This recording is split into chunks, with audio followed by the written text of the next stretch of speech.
अगर तुम्हारे मन में कहीं कोई गलत विचार हो हमारे प्रति, समाज के प्रति, भगवान के प्रति, तो समझ के रखना ये कमठ के विचार हैं। और एक कमठ, ख्याल करो, पारसनाथ में कितने अक्षर हैं?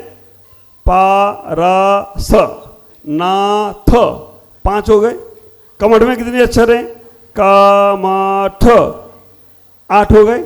तो आप विचार करके रखना, ये पारसनाथ और कमठ नहीं मिलेंगे तो 8 कर्मों का नाश नहीं होगा, और 8 कर्मों का नाश नहीं होता मोक्ष नहीं मिलने वाला। तो ये सबको मिलना है, पारसनाथ को भी मिलना है और कमठ को भी मिलना है। ये 8 अक्षर मिल गए तो ख्याल करके रखना, वो 8 अक्षर 8 कर्मों को नाश करने वाले अक्षर होंगे, और 8 कर्मों को नाश करेंगे तो अष्टम वसुधा पाने को ये अर्घ समर्पित करता हूं। ख्याल करो, आज पारसनाथ के दिन आप आपके घर में, समाज में, देश में और आपके शरीर में ये दोनों आत्माएं, एक पारसनाथ की आत्मा है और एक कमठ की आत्मा है। पारसनाथ की आत्मा कहती है चलो जो हुआ छोड़ो जाने दो, और कमठ की आत्मा कहती है छोड़ूंगा नहीं।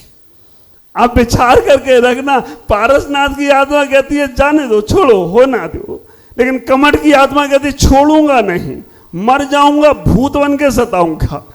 मैं आपसे कह रहा हूं, जिंदा में बातें करना शुरू कर दो आपस में, जिनसे बातचीत बंद हो गई है, जिनसे बातचीत तुम्हारी घर में, परिवार में, समाज में, देश में, राष्ट्र में बातचीत बंद हो गई है, जिंदा रहते रहते उनसे बातचीत करना शुरू कर देना।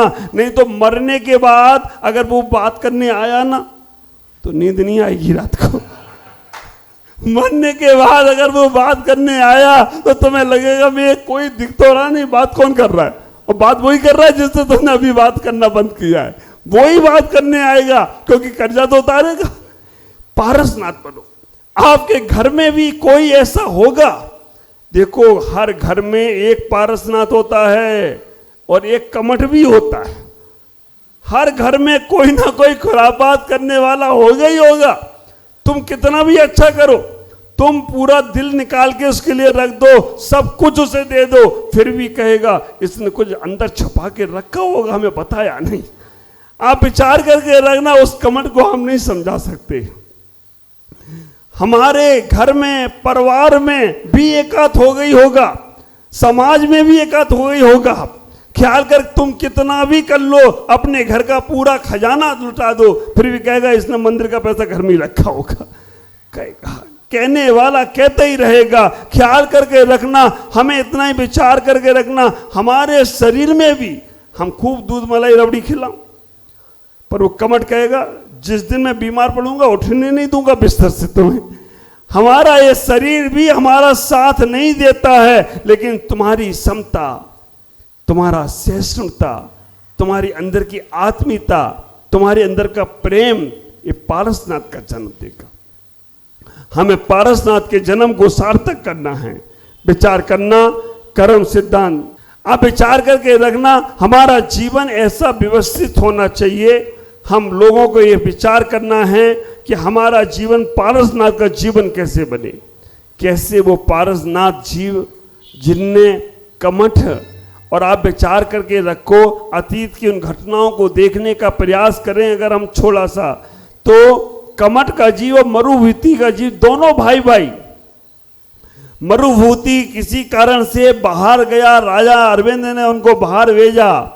कमठ के जीव में अपनी ही बहू के प्रति गलत भावना आ गई, और वो गलत भावनाओं के साथ अपनी ही बहू जो बेटी के समान होती है उसके पास गलत भावनाओं के साथ गया।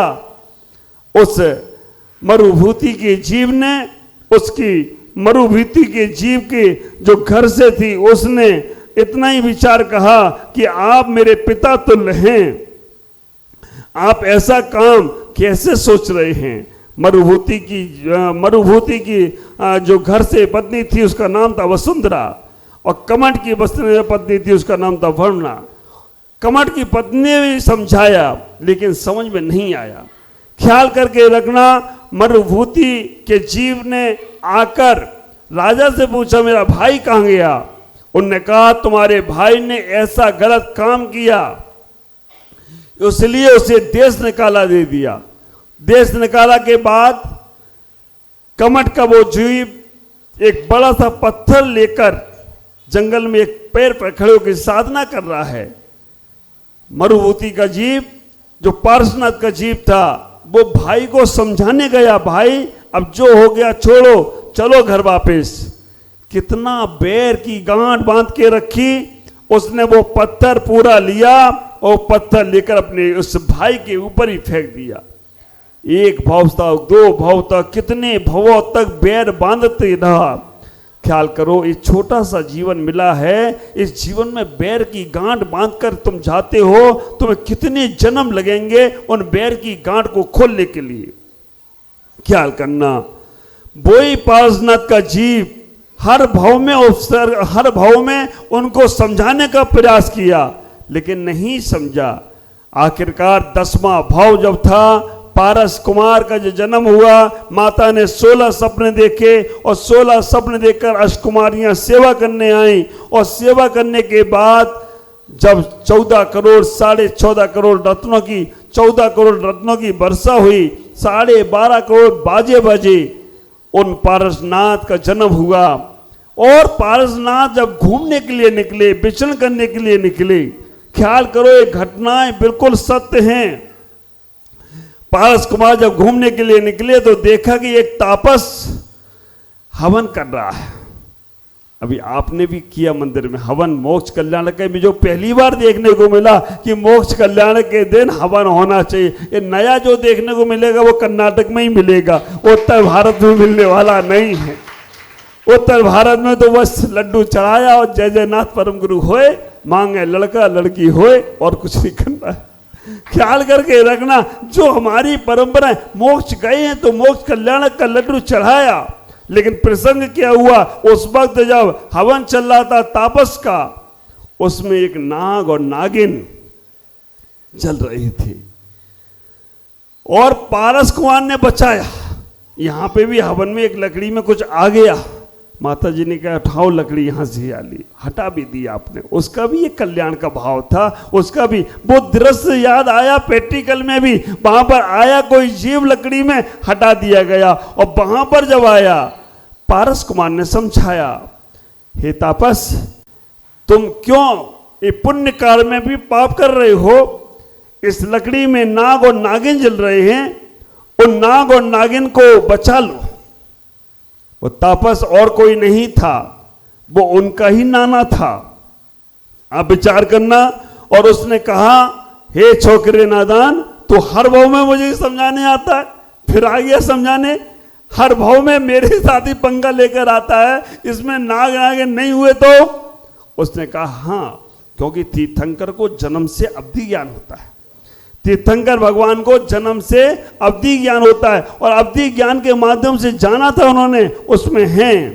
ख्याल करो, जैसे ही लकड़ी से, कुल्हाड़ी से लकड़ी को अलग किया, तो नाग और नागिन निकल आए, लेकिन अध जल चुके थे, आधे जल चुके थे। और जब नाग और नागिन निकले, उसी वक्त पारस कुमार ने उन्हें नमोकार मंत्र सुनाया। ऐसा हमारा जनागम बोलता है, लेकिन दूसरा आगम बोलता है भगवान कभी नमोकार मंत्र नहीं गाते।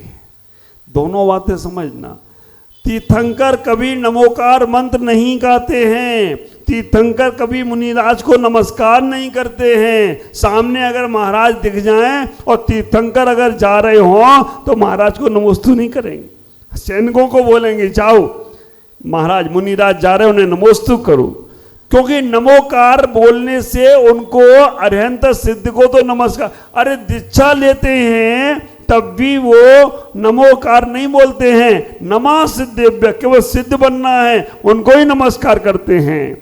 उत्तर पुराण में गुणवदाचार कहते हैं, उन्होंने संबोधन किया, उन्होंने कहा हे नागराज, हे मूक प्राणी, तुम अरिहंत भगवान का ध्यान करो, सिद्ध बनना है तुम्हें, सिद्धों का ध्यान करो। ये शरीर नश्वर है, ये शरीर तो चला ही जाएगा, कितना भी सुरक्षित करो, आज तुम्हारा भी जाएगा, कल हमारा भी जाएगा, ऐसे संबोधन किया। पर हमारे कवियों ने, हमारे पंडितों ने, हमारे विद्वानों ने कह दिया नमोकार मंत्र सुनाया, तब से हम लोग भी बोलने लगे नमोकार मंत्र सुनाया। ख्याल करके रखना, हम लोग तो क्या है ना, ऊंट बिलैया ले जा रही तो हांजू हांजू कही, अब ऊंट बिलैया ले जा रही, बिल्ली है, बिल्ली ऊंट को लेके जा रही है। अब ऐसा होगा क्या? पर हवा यह कहावत है, ऊंट बिलैया ले जा रही तो हांजू हांजू कही। अब कहीं कोई कह दे ये तुम्हारा कान कौवा ले गया, तो कौवा को देखें, और जितने आएंगे वो सब कौवा को देखें, कान नहीं देखें, कान तो अपनी जगह लगा है, लेकिन कौवे को देखने का प्रयास करेंगे। तो वहां पर भी यही हो गया कि नमोकार मंत्र ही सुनाया, लेकिन कोई बात नहीं, जो लोक व्यवहार में चल गया उसे मानते हैं। ख्याल करो, नमोकार मंत्र का संदेश दिया, उपदेश दिया, उन्हें संबोधन किया कि हम भगवान का ध्यान करें, अब इस नश्वर शरीर का ध्यान नहीं करें। आप लोग भी जब कभी बीमार पड़ते हैं, स्वास्थ्य खराब होता है, अस्वस्थ होते हो, तो अपने बच्चों को कभी ये मत बोलना बेटा मेरा शरीर अगर मैं बीमार पड़ जाऊं तो मुझे हॉस्पिटल में दिखा देना। आज निर्वाण कल्याण के समय ये अपने जीवन की एक बहुत बड़ी व्यवस्था समझ लेना।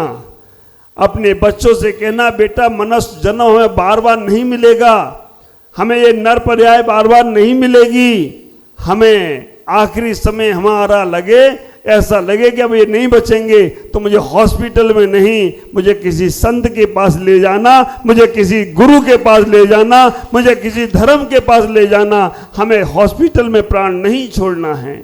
ख्याल करना, बच्चों को वसीयत लिखो ना तो बच्चों को नसीहत भी देना, है ना। सवो जी के पापा जी बैठे, उनके कल्याण का समय आ गया है, अब बस उनको समझ में आ जाए कि मैसूर पंच कल्याणक पद्म प्रभु का हो और उनका भी कल्याण हो जाए तो कोई आश्चर्य की बात नहीं है। इतना तो सुन लेते होंगे, इतना सुन लेते, चलो सुन तो लिया है उन्होंने, बार बार कभी पड़ेगा फर्क सरता बहन तो कभी ना कभी कल्याण हो ही जाएगा। विचार करो, अपने जीवन में ऐसे ही नहीं जाना है। उन दोनों को नमोकार मंत्र सुनाया और उपकार का बदला, उपकार को भूले नहीं। ख्याल करना, बहुत से लोग होते हैं संसार में उपकार को भूल जाते हैं, और जो उपकार को भूलने वाले लोग हैं समझ के रखना, वो लोग सबसे जीवन को अपने पाप में लगाने का प्रयास कर रहे हैं। तो विचार करके रखना कि हमें कभी उपकार नहीं भूलना। और जैसे ही उन दोनों नाग नागिन को संबोधन किया, अरिहंत सिद्ध का स्वरूप बताया, उन्हें उनकी परिणति समझाई, उन दोनों के प्राण निकल गए। इधर प्राण निकलते हैं, वो दोनों स्वर्ग में जाकर दो देव बन जाते हैं, भुवनवासी देव बन जाते हैं। वो दोनों देवों के नाम पद्मावती और धर्लेंद्र बन जाते हैं। और आप विचार करके रखना, देव बनने के बाद वो पारस कुमार के ऊपर, वो पारसनाथ के ऊपर कमट उपसर्ग करने लगा। ख्याल करो, पारस के परस में जाओगे तो सरस सरस हो जाओगे, और कमट के मठ में जाओगे तो चटर पटर हो जाओगे। पारस का परस पाया उन्होंने, वो स्वर्ग के देव बने। इधर उपसर्ग हुआ, संघर्षों में उपसर्गों में तुमने समता का भाव धरा, आदर्श तुम्हारा अमृत वन भक्तों के जीवन में बिखरा। केवल ज्ञान होने के बाद कभी भी भगवान पर उपसर्ग नहीं होता है, मुनि अवस्था में हो सकता है ना। हमारे कितने तीर्थंकरों पे उपसर्ग हुआ? ख्याल करो, पारसनाथ पे उपसर्ग हुआ, सुपासनाथ पे उपसर्ग हुआ, महावीर स्वामी पर उपसर्ग हुआ। ये जो उपसर्ग उपसैन करने वाले मुनि अवस्था में उपसर्ग हुआ, बाकी की अवस्था में। और आप विचार करना, हमारे यहाँ कैसे परंपराएं बनती हैं, 13 पंथ और 20 पंथ कैसे बनता है। पारसनाथ ने उपसर्ग किया, पारसनाथ तो उपसर्ग किया कमट ने, वो आए देव, उन्होंने रक्षा की। तो आप विचार करना, पद्मावती ने उठाया था या धड़लेंद्र ने उठाया था? हाँ, धड़लेंद्र ने उठाया। अब 20पंथी वाले से पूछोगे वो कहेगा पद्मावती ने उठाया। पद्मावती ने उठाया और धड़लेंद्र ने फन फैलाया। अब जब हुमचा गए हम, हुमचा की देवी बहुत जागृत देवी, दीपक भाई आप तो जाते ही रहते हैं, आप विचार करके रखना, हुमचा की देवी बड़ी जागृत देवी है। रोज पार्श्वनाथ का कल्याण मंदिर स्तोत्र विधान हो रहा है और मंदारगिरी का महामस्तक अभिषेक को हमें पूरी समाज एक तक पर एक वक्त को भगवान सबके हैं, इसलिए 27 जनवरी 2027 और उसमें 19 वर्ष बाद जब अभिषेक हो तो हमारा सबका मन एक होना चाहिए और तभी हमारे भगवान की आगे से आगे बहुत बड़ी क्रिया होगी। मैं आज इतना ही बोलकर आप सब लोगों को कहना चाहूँगा, अपने आप को पारसात बनाने का प्रयास करो, कमठ की विचारधाराएं छोड़ने का प्रयास करो। ओम नमः जय गुरुदेव।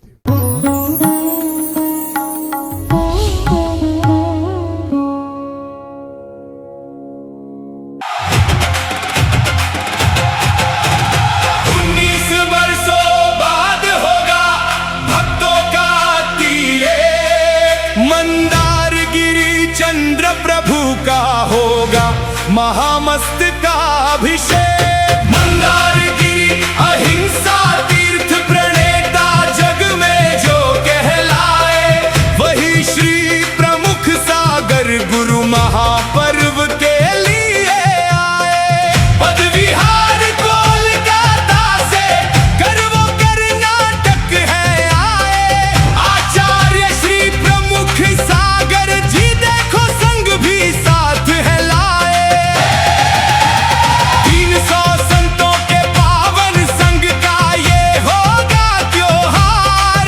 इस त्योहार में धर्म के सपने होंगे सब साकार। सुनो सभी वो